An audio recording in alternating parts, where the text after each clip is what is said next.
Pour rappel, nous discutons des produits de base. Et il est important que je vous rappelle que cette clause de non-responsabilité est importante. Tout ce que nous disons ici, en rapport avec cette leçon, ne doit être considéré que comme une idée d'échange de papier. D'accord, juin 2017, mentorat de l'ICT. Négociation indicielle de l'ICT. Deuxième leçon, la tendance AM.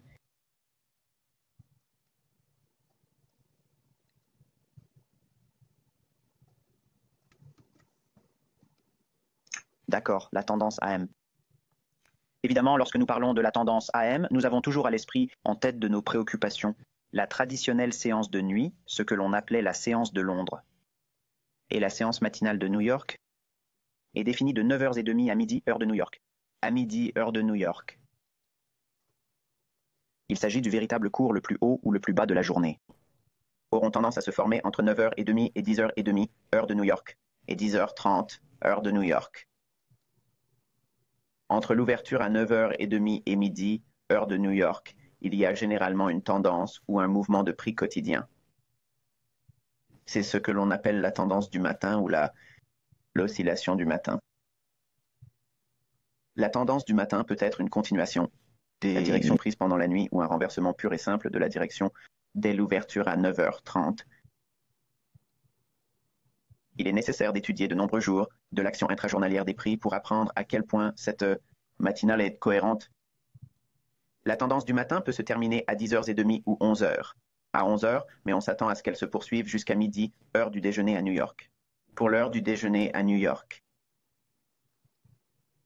Très classiquement, l'action des prix de la séance de Londres pendant la nuit. Voici la séance de Londres. Et à 9h30, le marché des actions est ouvert. C'est à ce moment-là que nous commençons à chercher nos indices ou les transactions sur indices. Et encore une fois, les graphiques à barres sont toujours affichés à l'heure. Les graphiques à barres indiquent toujours l'heure centrale, ce qui signifie que les données sont décalées d'une heure. Il semble donc que 8h30 à 11h du matin soit en fait 9h30 à midi, heure de New York. Il s'agit donc de notre session du matin à New York.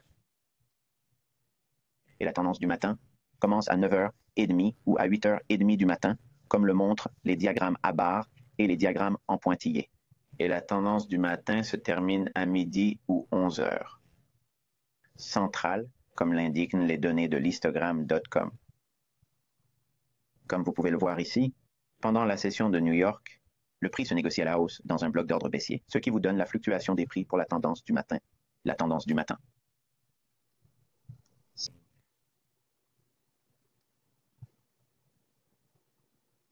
Comme autre exemple, je voudrais vous donner quelques exemples à étudier pour que nous puissions passer en revue tous les aspects de la question, passer en revue le plus grand nombre possible d'échantillons de données que vous pouvez utiliser dans le cadre d'une étude. Mais je veux que vous remontiez aussi loin que possible en utilisant barchart.com et vous pouvez regarder tous les indices. Vous pouvez regarder le Nasdaq, le Dow, le S&P. Vous pouvez également consulter les indices DAX et FTSE si vous souhaitez consulter d'autres indices.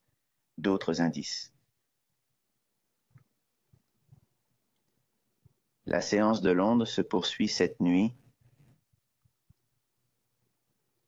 Et ensuite, nous avons la session de New York. Au début de la séance du matin, nous avons des prix à la baisse dans une bougie précédente fermée à la baisse ou un bloc d'ordre haussier. Puis le cours s'élargit à la hausse. De la course dans le bloc d'ordre haussier. Remarquez que le plus haut se forme à 10h30, heure de New York.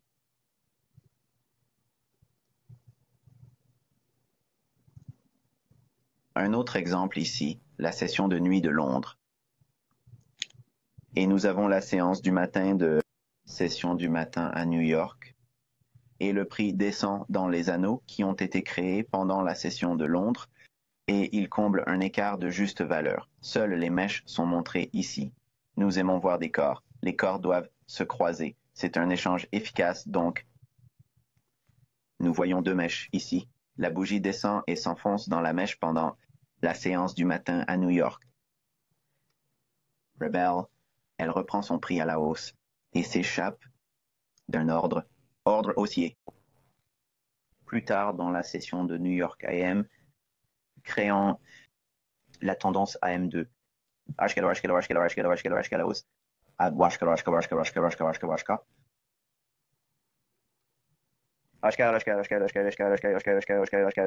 Il s'agit d'un bloc d'ordre haussier vu.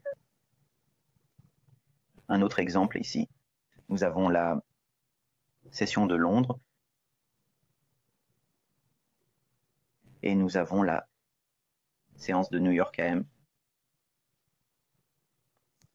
Encore une fois, le cours se négocie à la baisse au début de la séance matinale de New York à 9h30, heure de New York. Le cours se négocie à la baisse dans une bougie de clôture à la baisse précédente.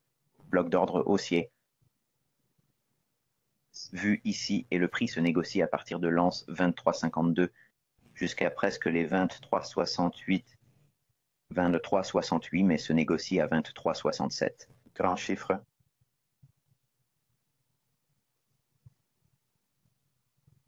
Autre exemple, la session de Londres.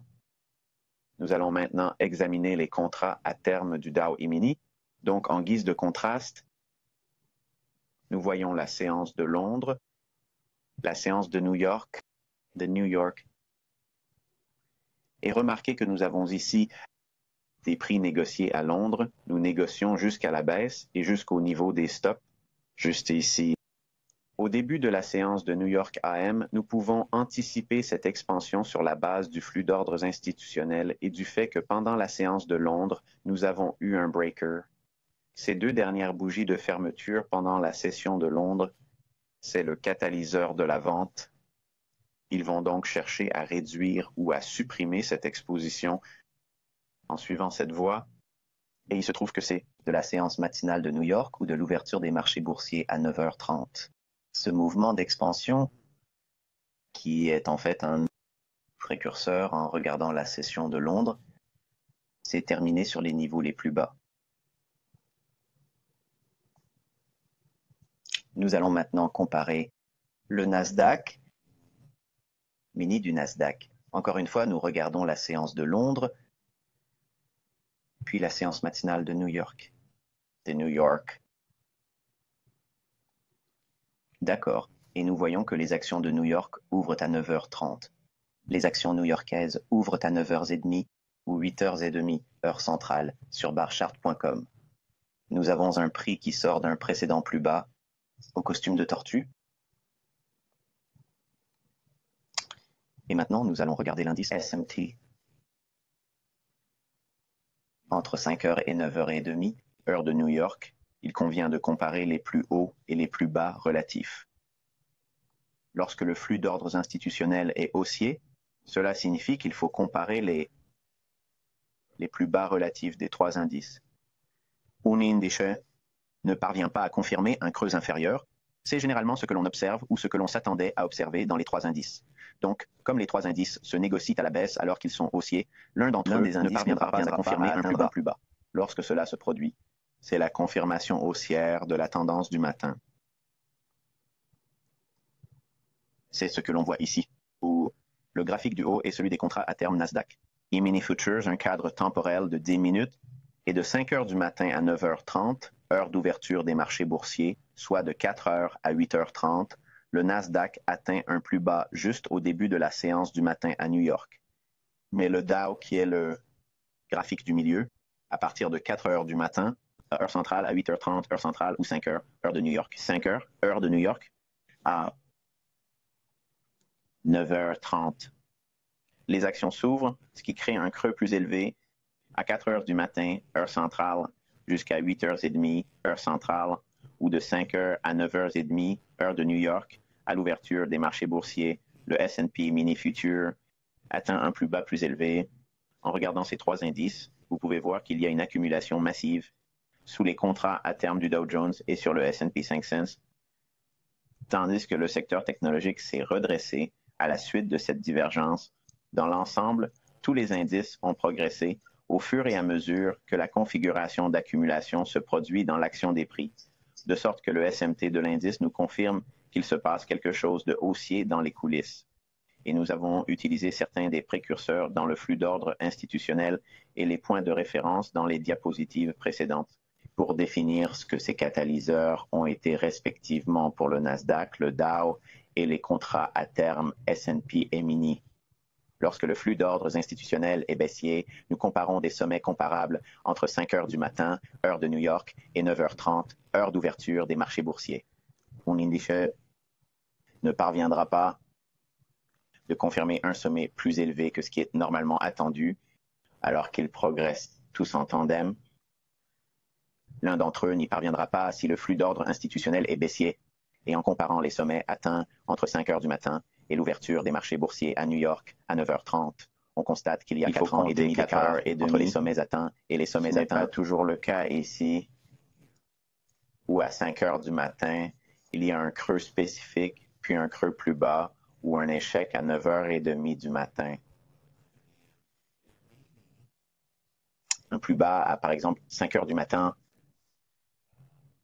Par exemple, 7 heures du matin, heure de New York, puis 9h30 du matin, heure de New York. Ces creux peuvent diverger, d'accord? Donc, quand je dis que vous regardez des hauts et des bas relatifs à travers le spectre du temps de 5 heures du matin, heure de New York, à 9h30 du matin pour les actions, c'est l'intervalle ou plutôt la zone d'abattage, voyez-le comme ça.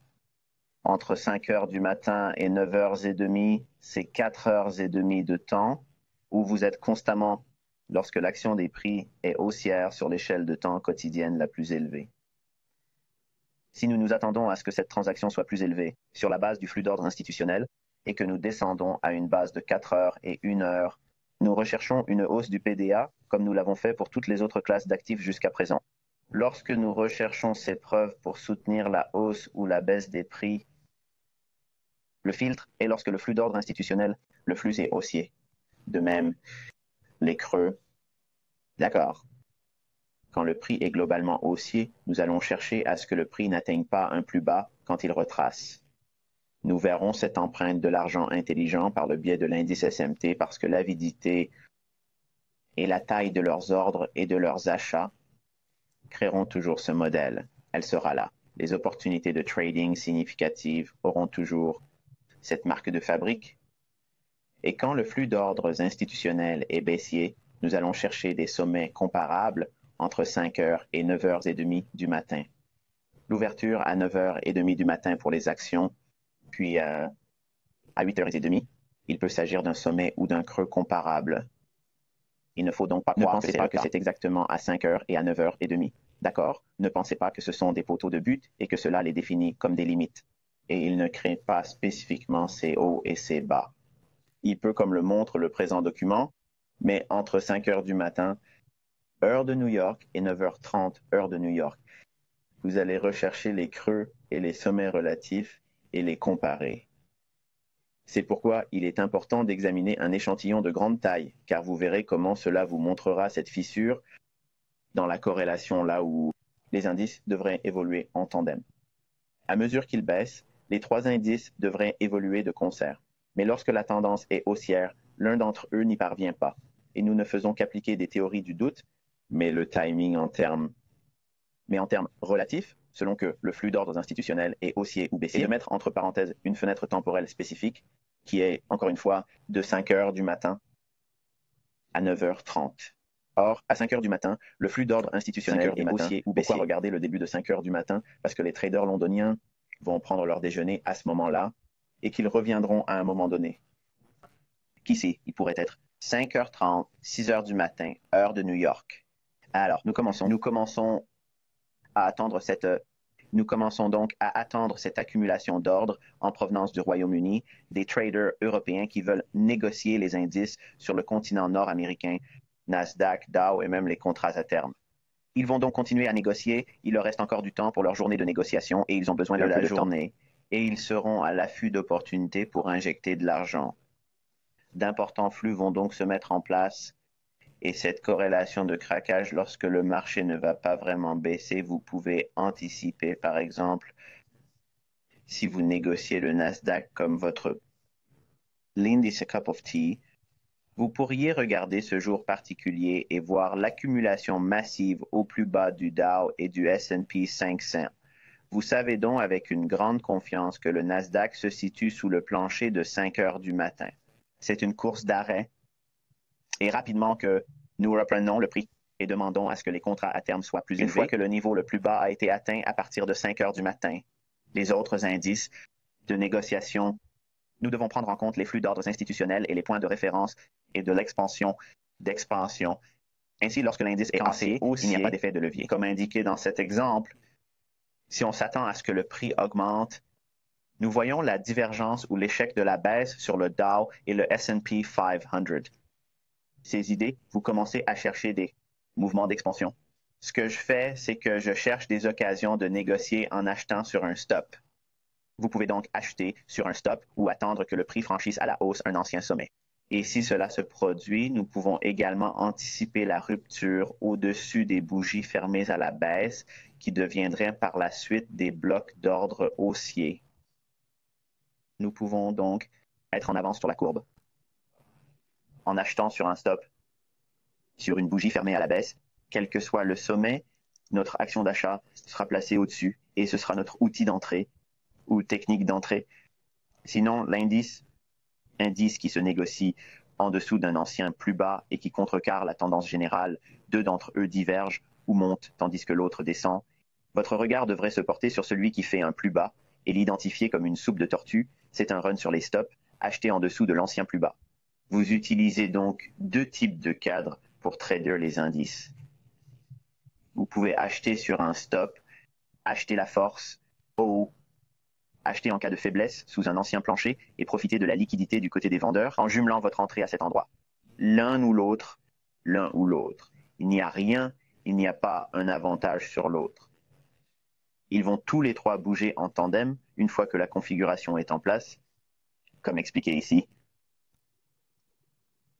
En règle générale, il y aura une divergence SMT sur l'indice pour qualifier les configurations de tendance du matin quelques fois par semaine. Au cours de mes observations, lorsque je suivais activement les indices, il est arrivé que chaque jour de bourse soit marqué par une divergence SMT sur l'indice.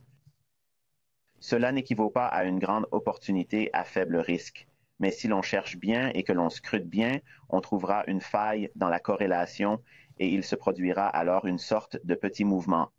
Il est important de les chercher, mais ne vous fatiguez pas l'œil à les chercher. Qu'est-ce que je veux dire par là? Si ce n'est pas évident, supposez que ce n'est pas là. Si ce n'est pas clair, comme vous le voyez ici, c'est si clair et si révélateur que c'est classique, c'est ce que vous recherchez. Et lorsque cela se produit dans l'action des prix en direct, lorsque nous observons l'action des prix en regardant l'ouverture des actions à 9h30, en tant que trader et trader en devenir, quand nous recherchons ces concepts pour renforcer notre confiance afin de pouvoir les utiliser à votre guise. D'accord, pour vous aider à construire la confiance derrière votre analyse. Lorsque nous voyons cela se produire encore et encore, cela permet de comprendre et d'anticiper les prix et aussi cela élimine la peur de la question. La question qui revient tout le temps, comment savoir si j'achète une soupe de tortue sous un ancien plancher? C'est effrayant. Eh bien, lorsque vous voyez ces schémas comme celui-ci, lorsque vous avez deux indices qui disent qu'ils ne veulent pas descendre et que l'un d'eux descend, celui qui descend, c'est une soupe de tortue. Vous pouvez l'acheter juste en dessous de son ancien niveau le plus bas en toute confiance et le regarder s'effondrer. Et en général, comme vous le voyez ici, c'est celui qui a atteint le plus bas qui est le plus rapide, car il veut sortir rapidement de là une fois que les stops ont été pris. Celui qui a le mouvement d'expansion peut être un peu plus lent, plus léthargique, mais ils sont tous les deux. Tu sais, ceux qui divergent continueront à monter. Mais celui qui atteint les arrêts, la vitesse sera généralement observée à cet endroit, ce qui n'équivaut pas toujours à la magnitude. Gardez cela à l'esprit. Nous allons donc nous appuyer sur ce concept de tendance AM lorsque nous ferons les setups. L'enseignement en tant que numéro 5 dans les concepts de trading sur l'indice. La prochaine leçon que je vais vous enseigner est la tendance de l'après-midi et nous parlerons du temps et du prix en ce qui concerne les indices. De l'heure et du prix en ce qui concerne les indices et nous parlerons également des effets de l'heure de lancement de New York. Et jusqu'à la prochaine leçon, je vous souhaite bonne chance et bon trading.